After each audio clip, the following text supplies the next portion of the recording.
بسم اللہ الرحمن الرحیم. عابد شال حاضر ہے ادارہ اردو کی طرف سے، اور آج سے ہم اپنے جو گفتگوؤں کا سلسلہ ہے اس میں ایک اور سلسلے کا اضافہ کر رہے ہیں. اس سلسلے کا عنوان ہے میرا ادبی سفر. جو شعرائے کرام ہیں ان سے ہم ان کی شاعری کے حوالے سے، اور جو نثر لکھنے والے ہیں ان سے ان کی نثر کے حوالے سے اس سلسلے میں سوالات کیا کریں گے، ان کی اپنی نثر، ان کے اپنے ادبی سفر کے بارے میں. تو ہماری خوش قسمتی ہے کہ اس سلسلے کا آغاز کرنے کے لیے ہمیں موقع فراہم کیا ہے جناب افتخار عارف صاحب نے. سر بہت شکریہ آپ کا. ہاں جی. جس دن یہ پروگرام ہم اپلوڈ کریں گے اس دن نوروز ہوگا سر، اور اس دن شاعری کا عالمی دن ہے، اور اسی دن جو ہے وہ آپ کی سالگرہ کا دن بھی ہے. تو تینوں دنوں کی مناسبت سے ایک شبھ گھڑی ہے جس میں ہم آپ سے بات کر رہے ہیں سر. اور سب سے پہلے تو آپ کو مبارکباد، ہم کو مبارکباد کہ اللہ تعالیٰ نے آپ کا سایہ ہمارے سروں پر سلامت رکھا ہوا ہے. اور آج کی سر جو گفتگو ہے وہ ہے آپ کے شعری سفر کے بارے میں. اس پر آئندہ انشاءاللہ آپ کی الگ الگ کتابوں کے حوالے سے بھی ہم ذرا تفصیلی جو گفتگو ہیں وہ بھی کریں گے سوالات کی شکل میں. لیکن آج جو مجموعی آپ کا ادبی سفر ہے اس میں آپ کے جو مراحل ہیں وہ کیا رہے، موضوعات کیا رہے، ترجیحات کیا رہیں، کس کس رستے سے گزر کر جو ہے وہ مطلب 1984 میں میرا خیال ہے میرے دو نیم کی اشاعت ہوئی، اور اس کے بعد باغ گل سرخ تک آتے ہوئے یہ کتابیں، اور اس کے علاوہ آپ کے انتخاب، آپ کے بارے میں باتیں، ایک پورا ایک لمبا سفر ہے. تو اسے ہم مختصر انداز میں آج کے دن میں ایک سیلیبریشن کے طور پر بھی اور ایک اس کے یاد کرنے کے تناظر میں بھی بات کریں گے. تو آغاز سر یہاں سے کرتے ہیں کہ آپ کی پہلی کتاب مہر دو نیم چھپی 1984 میں. فیض صاحب نے اس پر لکھا، گوپی چند نارنگ صاحب نے اس پر لکھا، اور اس میں سے بہت سی چیزیں ایسی ہیں جو اس وقت کے ادبی ماحول میں شامل ہو گئیں. ایک نئے شاعر کی آمد کی ایک خبر، ایک نئے لہن کی اور ایک نئی تہذیبی روایت کی جو شاعری میں اس کا متشکل ہونا ہے، اس کا ایک اثر جو ہے اور اس کی ایک بات جو ہے وہ شاعری میں شامل ہوئی. تو اس وقت کچھ بتائیے. آپ کے جو ابتدائی اساتذہ ہیں سلیم احمد صاحب کو ہم جانتے ہیں اور لوگوں کو ہم جانتے ہیں، تو شعری حوالے سے آپ کا استفادہ اپنے اساتذہ میں اپنے ابتدائی دور میں کیسا رہا؟ ڈاکٹر صاحب، میں آپ سے گزارش کروں کہ جو شعر کی طرف توجہ اور رجحان تو بچپن سے تھا شاعری کی طرف. میرے جو نانا مرحوم تھے وہ پڑھے لکھے آدمی تھے، اور مگر لکھنؤ کی جو فضا تھی اس میں شعر و ادب کو بہت بنیادی شعر فہمی ایک بنیادی قدر ہے اس ماحول میں وہاں. اور آپ یقین کیجئے گا کہ جیسے سماع کی محفلیں ہوتی تھیں اور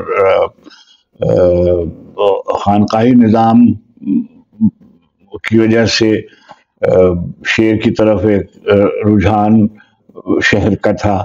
وہاں دو بڑی خانقاہیں تھیں، حضرت مخدوم زماں حضرت قطب عالم علیہ الرحمہ شاہ مینا، جن کا لقب ہے اور جن کے ملفوظات بھی ہیں، اور حضرت شاہ عبد الرحمن سندھی موحد علیہ الرحمہ، جن جو توحید پر اور کلمت الحق جن کی بہت مشہور بارکار کتاب. تو یہ دونوں خانقاہیں تھیں جہاں سماع کی محفلیں ہوتی تھیں. اور میرے نانا مرحوم بچپن سے جب میں بالکل یعنی پاؤں چلنے کے قابل ہوا تو وہاں وہ مجھ کو لے جاتے تھے. اور میں تو ایک تو شعر اور لہن اور موسیقی اور آہنگ وغیرہ. دوسری طرف جو لکھنؤ میں جو عزاداری تھی اور مرثیے کی فضا، سوزخانی کی فضا، نوحے کی فضا، تو سمجھیے اس کی ایک بہت مستحکم روایت تھی. اور امیر انیس، مرزا دبیر اور تمام اساتذہ ہمارے زمانے تک ان کے سلسلے کے لوگ جو تھے وہ مرثیہ کہہ رہے تھے اور پڑھے جا رہے تھے اور مجلسیں ہوتی تھیں. اور اس کی وجہ سے اچھا، اس کے علاوہ خود شعری لکھنؤ کی جو فضا تھی، یعنی میرے زمانے میں بھی بڑے بڑے شاعر وہاں موجود تھے. میرے بچپن میں جو صاحب کی ایک نسبت تھی، مجاز کی ایک نسبت تھی، جعفر علی خان اثر وہاں تھے، حیات اور سراج اور عزیز اور صفی اور سمجھیے بڑے نام ہیں جو بہت ان کا ذکر ہو سکتا ہے. تو دوسرے یہ کہ جو ایک ادارہ ہوتا تھا طلباء و طالبات کے لیے بیت بازی کا، جس میں شعر بہت یاد کیے جاتے تھے اور مقابلہ ہوتا تھا، تو میں اسکول کی سطح سے اس میں شریک ہونے لگا تھا. بہت اچھا. تو بے شمار شعر الف سے یہ تک یاد کرائے جاتے تھے. امی یاد کراتی تھی، نانا یاد کراتے تھے. وہ دیوانوں دوامین پہ وہ نشان لگا لیتے تھے، الف اور سرخ اور سبز پینسلیں ہوتی. یعنی آپ کی تیاری میں مدد کے لیے؟ جی ہاں، وہ پہلے سے جیسے تیار ہمیں جانا ہے تو اچھا. وہ زمانے میں مات دینا جو تھا وہ تو وہ اچھا. اب یہ کہ ردیف سمجھ میں آنے لگی تھی کیا چیز ہوتی ہے اور کہ کہاں توڑنا ہے اور مات دینی ہے وغیرہ. اس زمانے میں تو شعر کا ذوق تو مستحکم نہیں تھا، مگر یہ ضرور تھا کہ بھائی توئے پر اتنے شعر ہوں اور زے پر اتنے شعر ہوں، غین پر. تو آہنگ کا اور لہن کا اور عروض مجھے نہیں آتا، ابھی بھی نہیں آتا، لیکن اس وقت تو بالکل ہی نہیں آتا تھا. لیکن لہن جو تھا وہ کہیں اتر گیا ہوگا اور فطری ہو گیا ہوگا. وہ فطری ہوتا ہے تو وہ اندر سے نکل آتا ہے. ہر انسان میں موسیقی کی شدت ہوتی ہے پہلے سے اور اس کو وہ اجاگر ہو جاتا ہے، بنا لیتا ہے. تو وہ تو تھا. اچھا میں نے اب دیکھیے میرا نام تو ہے افتخار حسین، لیکن میرے بعض جو دستاویز ہوتے تھے نا، انعامات وغیرہ، اس پہ لکھا ہوا ہوتا تھا افتخار حسین عارف. میری ایک غزل چھپی ہوئی ہے، افتخار حسین عارف طالب علم درجہ ہفتم. تو اب سمجھیے کیا ہوں گا، 12-13 برس کا ہوں گا، یہ ہوئی ہوگی. تو یعنی میں شعر یعنی گڑھ لیتا تھا، تک بندی کر لیتا تھا. اچھا جب میں یونیورسٹی کالج گیا تو وہاں میں نے شعر ویر کہنے شروع کیے. تو میں جو بزم ادب وغیرہ ہوتا ہے اس کے مشاعرے یا محلے کے مشاعرے، اس میں ایسے شوخی کے طور پر اپنے دوستوں کے بارے میں کچھ شعر اور اساتذہ کے جن سے ناخوش تھے ان کے بارے میں زیادہ اچھے شعر کہے جاتے ہیں. جی ہاں، تو میں نے کہے ہوئے. اچھا مجھے تو یاد نہیں تھے، بہت دنوں بعد میں نے سفر کیا تو میرے بعض احباب نے ان کے بارے میں جو میں نے شعر کہے ہوئے تھے وہ انہوں نے محفوظ کر رکھے تھے. ایک میں نے مثنوی کہی ہوئی تھی تو بہت ہی خراب، اللہ مجھے معاف فرمائے، مگر وہ میرے دوستوں نے مجھے معاف کر دیا، مگر انہوں نے اس کو محفوظ کیا ہوا تھا. خیر اب میں جب پاکستان آیا تو میری دوستیاں ہو گئی ان لوگوں سے جو شعر کہتے تھے. تو جو پہلا جو گروہ مجھے میسر آیا اور مرحوم نصیر ترابی، خواجہ رضی حیدر، نیر سوز، قاسم پیرزادہ، یہ سب جو تھے. اور یہ سب کے آغاز کا زمانہ ہے. جی ہاں، ہم ابھی آئے تھے تو اچھا پھر ہم ریڈیو پاکستان چلے گئے. ریڈیو پاکستان میں خبریں پڑھنے کے ساتھ ساتھ ہی ہمارا تعارف ہو گیا سلیم احمد صاحب سے. اس لیے کہ سلیم بھائی جو تھے وہ ریڈیو پاکستان میں سے وابستہ تھے، ابھی ٹی وی نہیں آیا تھا، اور اسی جس شعبے میں کام کرتا تھا اسی میں یعنی سمجھیے میرے باس عزیز حامد مدنی اور خالد سلیم، اس کے بعد سلیم گیلانی صاحب آگے. تو کیسے بڑے لوگ، تو یہ سب فضا بہت اچھی تھی.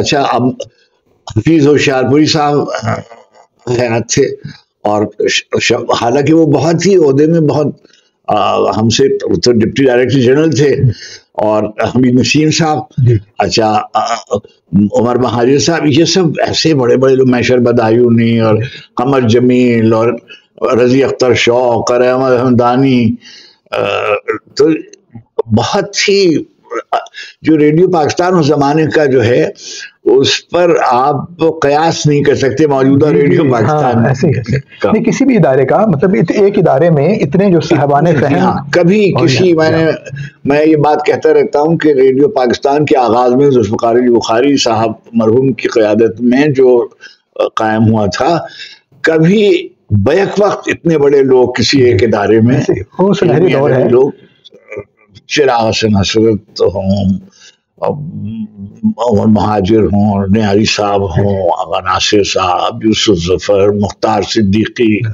کیسے کیسے یگانہ روزگار لوگ، یوسف ظفر، بڑے لوگ سب. تو خیر وہاں میں لوگوں میں بیٹھتا تھا، سب کو معلوم تھا کہ مجھے شعر یاد بھی تھے، کچھ حافظہ بھی تھا، کچھ 65-66 کے قریب آپ. جی ہاں 65 میں جب میں آیا اس کے فوراً ہی بعد ریڈیو سے وابستگی شروع ہوئی سر. اور اچھا اس میں کیونکہ ان لوگوں میں ہی اٹھنا بیٹھنا ہوتا تھا سویرے شام تک، اور ہم دور رہتے تھے وہاں سے، ایک دفعہ ریڈیو آ جاتے تھے تو پھر ہم وہیں رہتے تھے رات تک جب تک ہم خبریں، تو ایک خبریں ہم پڑھتے تھے ہندی سروس کے لیے تو وہ ہوتی تھی سپہر کو، اور ایک خبریں پڑھتے تھے ہم برطانوی سروس کے لیے جو ہوتی تھی رات کو، آدھی رات کو 12:30 بجے کے قریب. تو دن بھر ہم مطلب اکیلے تھے سب کچھ. خیر لیکن میں نے جسے کہیے کہ شعر میرے حلقے کے لوگ تو جانتے تھے کہ میں شعر کہتا ہوں، جی ہاں، مگر اب اس کے بعد جیسے جمیل الدین علی صاحب، حمایت علی شاعر صاحب، شہر میں یہ لوگ تھے، میشر بھائی، میشر بدایونی صاحب، یہ اچھا یہ سب مجھ سے شفقت بہت کرتے تھے. اور ظاہر ہے کہ میرے اندر ایک ہمیشہ سے یہ ہے کہ میں نے اپنے بزرگوں کا ادب بہت کیا، اور ظاہر ہے کہ یہ میں نے اللہ سبحانہ تعالیٰ نے میرے دل میں یہ بات ڈال دی تھی کہ جو صاحب منزلت ہے اس کی قدر کرنی چاہیے، اس کا لحاظ کرنا چاہیے، اس کا اللہ نے اس کا صلہ بھی آپ کو دیا. بالکل میں نے سعادت سمجھی اپنے لیے، اور فضا بہت زبردست تھی. اور اچھا اب میں جب ٹی وی میں آیا تو میں اسکرپٹ ایڈیٹر ہو گیا، یعنی یعنی اسکرپٹ ایڈیٹر تو جگہ ہے جب میں نے آخر میں چھوڑا، لیکن جب میں شروع ہوا تو سینئر پروڈیوسر اسکرپٹ کہلاتا تھا، یعنی شعبہ جو تھا مسودوں کے وہ میں، یعنی آپ سمجھیے میرے لیے فخر کی بات ہے کہ جس عہدے پر مختار صدیقی صاحب تھے اور شہزاد احمد صاحب تھے اور احمد امین قاسمی صاحب نے کچھ دیر دیکھا، یہاں یونس منصور صاحب تھے، اور رضی ترمذی صاحب نے کچھ دیر، تو اس پر میں چھوٹی سی عمر میں، یعنی ابھی میں 23 برس کا بھی نہیں ہوا تھا، تو میں ہو گیا اس سے وابستہ. کیا بات. اور اب میرا کام ہی یہی تھا کہ میں لکھنے پڑھنے والوں سے، رائٹرز گلڈ اس زمانے میں تھی تو شوکت صدیقی صاحب جو تھے وہ اس کے آفس کے سیکرٹری تھے، اور جمیل الدین علی صاحب اس کے سیکرٹری جنرل تھے. اچھا اب یہ دیکھیے کہ شوکت بھائی جو تھے وہ ہمارے کالج کے بھی سینئر تھے، یعنی میں نے ان کو دیکھا نہیں تھا مگر وہ جبلی کالج کے پڑھے ہوئے تھے جس کالج کا میں پڑھا تھا. آغا حسن عادی صاحب بھی اسی کالج کے پڑھے ہوئے تھے، عبادت بریلوی صاحب بھی اسی کالج کے پڑھے ہوئے تھے، اور پھر ہم یونیورسٹی میں چلے گئے تو ہم سب احتشام حسین صاحب کے شاگرد تھے. تو وہ ہم کو بالکل چھوٹے بھائیوں کی طرح اپنے سمجھتے تھے، اور ہم بھی ان کو بڑے بھائی کی طرح بزرگ جیسے ہوتا ہے سینئرز کہتے.